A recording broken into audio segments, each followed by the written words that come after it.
ഇന്നത്തെ recipe pineapple ജാമാണ്. അപ്പോൾ അതിന് മുമ്പായിട്ട് എൻ്റെ ചാനലൊന്ന് സബ്സ്ക്രൈബും ലൈക്കും ചെയ്യാൻ മറക്കല്ലേ. അതിനായിട്ട് ഒരു പൈനാപ്പിൾ എടുക്കുക. അതിൻ്റെ തൊലി മുഴുവൻ മാറ്റിയ ശേഷം ഇതുപോലെ കഷ്ണങ്ങളാക്കി നമുക്ക് മിക്സിയിലോട്ടിടാം. ഇനി ഒരു മിക്സി എടുത്ത് അതിലോട്ട് നമുക്കൊന്ന് അടിച്ചെടുക്കാം. നല്ലപോലെ ഒരു പൾപ്പാക്കി എടുക്കാം. എനിക്കൊരു കപ്പ് പൈനാപ്പിൾ പൾപ്പാണ് കിട്ടിയേക്കുന്നത്.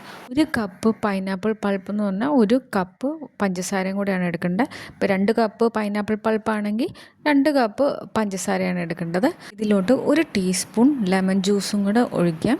ഒഴിച്ച ശേഷം ഇതൊന്ന് തിളപ്പിക്കാൻ വയ്ക്കാം. ഇതിങ്ങനെ നല്ലപോലെ ചൂടായ ശേഷം അതിൻ്റെ വെള്ളമെല്ലാം ഒന്ന് മാറുമ്പോൾ ഇതുപോലെ ഒന്ന് കുറുകി കിട്ടും.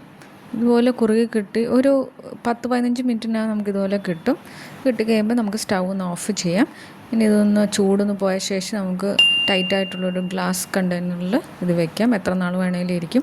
ഇതുപോലത്തെ റെസിപ്പി വേണ്ടവർ എൻ്റെ ചാനലൊന്ന് സബ്സ്ക്രൈബ് ലൈക്കും ചെയ്യാം.